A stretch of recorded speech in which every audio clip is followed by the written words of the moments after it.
Waalaikumsalam warahmatullahi wabarakatuh. Baiklah, sebelum mulai pembelajaran pada pagi hari ini, ada baiknya kita bersama-sama berdoa terlebih dahulu agar apa yang kita pelajari nantinya bisa mendapatkan rahmat dari Allah Subhanahu wa Ta'ala. Berdoa mulai, berdoa selesai. Nah, sebelum kita membahas tentang materi pada hari ini, di sini Ibu akan mengabsen terlebih dahulu biar nanti siapa yang tidak hadir tahu kan siapa yang tidak hadir. Mardianti Hadir. Nafa Hadir. Popi Hadir. Maya Tidak hadir, Bu. kemana? Sakit. Oh iya, berarti cuma Maya ya yang nggak hadir. Ya, Bu. Nah, di sini materi kita pada hari ini yaitu membahas tentang akhlak tercela. Apakah dari kalian sudah ada yang mengetahui apa itu tentang akhlak tercela? Belum, Bu. Akhlak tercela di sini dikenal dengan istilah akhlakul madmumah, yaitu segala tingkah laku yang tercela atau jahat. Nah, sebagai seorang muslim, kita seharusnya menghindari perilaku tercela tersebut. Nah, sebab akhlak tercela ini adalah akhlak yang paling dibenci oleh Allah Subhanahu wa Ta'ala. Dan apa saja yang termasuk akhlak tercela ini? Apakah di sini ada yang sudah mengetahui apa saja yang termasuk ke dalam akhlak tercela? Belum, Bu. Nah, baiklah. Apabila kalian belum tahu, Ibu akan menjelaskan ada beberapa yang termasuk ke dalam akhlak tercela, yaitu yang pertama hasad, dendam, ghibah, fitnah, dan namimah. Nah, di sini yang pertama kita akan mempelajari materi tentang hasad. Nah, yang pertama yaitu tentang pengertian dari hasad atau dengki. Hasad sendiri berasal dari bahasa Arab, yaitu hasad, yahsudu, dan yahsudu. Nah, yang artinya adalah iri dan dengki. Hasad adalah penyakit hati yang tidak suka melihat orang lain mendapatkan kenikmatan dan berharap nikmat tersebut berpindah kepadanya. Sifat ini biasanya muncul kepada seseorang ketika ia merasa tidak senang terhadap keberhasilan dari orang lain. Hasad merupakan salah satu sifat tercela yang sangat berbahaya, sehingga setiap muslim harus menghindari sikap hasad ini dalam dirinya.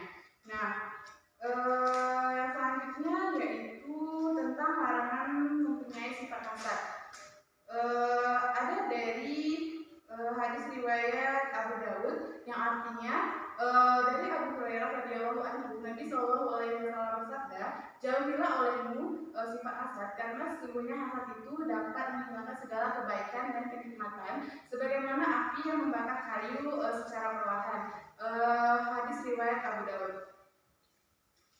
Yang selanjutnya yaitu tentang faktor penyebab dari sifat hasad tersebut. Nah, beberapa faktor yang menyebabkan seseorang memiliki di sini ada beberapa faktor yang menyebabkan seseorang itu memiliki sifat hasad adalah sebagai berikut. Yang pertama yaitu seseorang itu memiliki sifat yang sombong, memiliki hati yang kotor, permusuhan dan kebencian, cinta kedudukan dan jabatan, sakit hati dan keras hati, takut kehilangan kepentingannya, lebih mencintai hal yang bersifat duniawi, lebih mencintai pangkat dan kedudukan, yang terakhir yaitu kurangnya iman dari seseorang terhadap qadar dan qadar. Nah, yang selanjutnya yaitu tentang macam-macam hasad. Sifat hasad ini terdiri dari dua sifat, yaitu yang pertama sifat hasad tercela. Yang pertama yaitu sifat hasad tercela dan sifat hasad terpuji. Nah, apa yang dimaksud dengan sifat hasad tercela di sini? Hasad tercela adalah perbuatan yang menginginkan hilangnya kenikmatan orang lain dan berpindah kepada dirinya. Nah, sedangkan dari sifat hasad terpuji ini atau disebut dengan ghibah, yaitu keinginan yang serupa untuk mendapatkan kenikmatan dari dalam saudaranya, tetapi tanpa menghilangkan nikmat dari saudaranya sendiri. Nah, sifat ghibah tidaklah dilarang, justru malahan sebenarnya dianjurkan. Ini sebagai motivasi diri kita untuk menjadi lebih baik lagi. Materi yang kedua yaitu tentang dendam. Nah, di sini pengertian dari dendam. Dendam artinya berkeinginan keras untuk membalas karena kesalahan orang lain. Nah, seseorang yang memiliki rasa marah dan benci, hawa nafsunya tidak terkendali melahirkan kemarahan. Kemarahan yang berlarut-larut akan terpendam dan menjadi bibit pendendam. Nah, selanjutnya yaitu contoh dari sifat dendam ini. Nah, kita mengambil contoh dari kehidupan sehari-hari. Misalnya ada seorang anak yang dibully di sekolahnya, tetapi dia saat itu tidak berani untuk membalas bulian tersebut. Akan tetapi dalam hatinya sendiri dia memiliki rasa yang marah, dan rasa marah tersebut yang terpendam secara berlarut-larut akan menjadi dendam, dan bisa saja suatu saat nanti dia akan membalas perbuatan yang dilakukan oleh orang tersebut kepadanya. Nah, yang selanjutnya yaitu ciri-ciri tentang dendam. Yang pertama, tidak pernah merasa tenang dalam menjalani hidupnya. Yang kedua yaitu mudah tersinggung dan enggan menerima kritikan orang lain. Yang ketiga yaitu suka bersifat dengki. Yang keempat, menyibukkan diri dengan hal-hal yang mubazir. Yang kelima yaitu suka berbuat melampaui batas.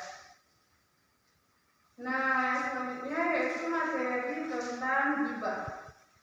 Selanjutnya yaitu tentang ghibah. Nah, ghibah ini adalah merupakan salah satu akhlak tercela yang terkadang seringkali seseorang melakukannya tapi tanpa disadari olehnya.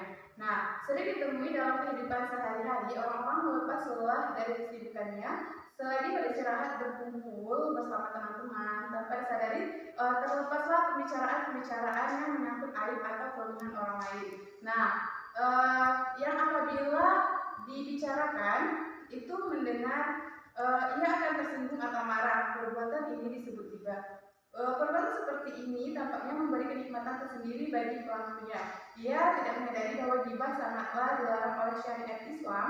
Bahkan Allah sendiri sangat membenci perilaku ghibah tersebut. Nah, ghibah ini sendiri dapat menimbulkan berbagai masalah yang berhubungan dengan orang lain atau orang banyak. Nah, pengertian ghibah sendiri adalah mengumpat atau menggunjing, yakni suatu perbuatan atau tindakan yang membicarakan aib seseorang di hadapan orang lain. Yang selanjutnya yaitu materi tentang fitnah. Dalam bahasa sehari-hari, fitnah adalah diartikan sebagai tuduhan suatu perbuatan yang kepada orang lain, di mana sebenarnya orang yang dituduh tersebut tidak pernah melakukan perbuatan yang dituduhkan tersebut. Perilaku ini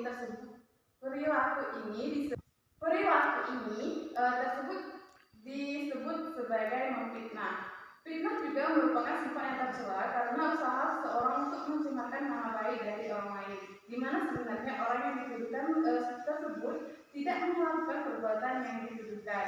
Perilaku tersebut dapat mencemarkan nama baik orang lain, sehingga orang yang tidak mengerti akan permasalahan tersebut menganggap fitnah yang dilakukan olehnya itu adalah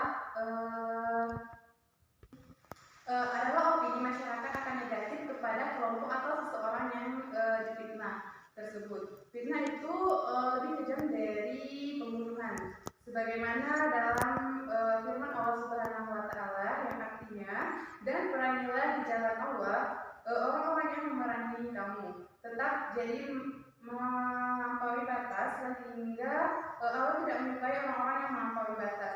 Dan bunuhlah mereka di mana kamu temui mereka, dan usirlah mereka dari mana mereka telah mengusir mereka di Masjidil Haram. Quran Surah Al-Baqarah ayat 190 sampai 193. Nah, materi selanjutnya yaitu tentang namimah. Namimah menurut bahasa berasal dari bahasa Arab yang berarti adu domba, atau menurut istilah, namimah adalah mengadu suatu perkataan atau menyampaikan sesuatu kepada orang lain yang tidak disenangi. Perkataan yang diadukan tersebut ada kalanya dengan bentuk cerita, tulisan isyarat atau sindiran. Selanjutnya yaitu sebab-sebab timbulnya sifat namimah. Ada beberapa sebab yang menimbulkan datangnya sifat namimah. Yang pertama yaitu adanya perasaan tidak suka kepada orang yang dibicarakan atau orang yang diceritakan. Yang kedua yaitu timbulnya dalam hati sifat dengki dan iri hati kepada orang lain karena tidak senang melihat orang lain itu lebih tinggi dari dirinya. Yang ketiga yaitu mencari muka kepada orang lain agar dirinya bisa mendapat simpati dari orang lain. Nah, yang terakhir yaitu gemar berbicara yang berlebihan, omong kosong, serta berbicara tentang hal-hal yang tidak benar dan disebarkan kepada orang lain. Itulah materi kita pada hari ini. Apabila ada yang belum jelas atau belum bisa dimengerti, Ibu persilahkan untuk ditanyakan. Apakah dari kalian ada yang ingin ditanyakan? Tidak, Bu. Baiklah, jika tidak ada yang ingin ditanyakan, Ibu akan memberikan tugas untuk minggu depan. Silakan dicatat ya. Tugasnya yaitu buatlah tulisan yang isinya mengisahkan dampak buruk dari sifat-sifat tercela yang seperti dari sifat hasad, dendam, ghibah, fitnah dan namimah ini. Nah, minggu depan kita akan mengoreksinya bersama-sama. Baiklah, jika tidak ada lagi, Ibu akhiri. Wabillahi taufiq wal hidayah. Wassalamualaikum warahmatullahi wabarakatuh. Waalaikumsalam warahmatullahi wabarakatuh.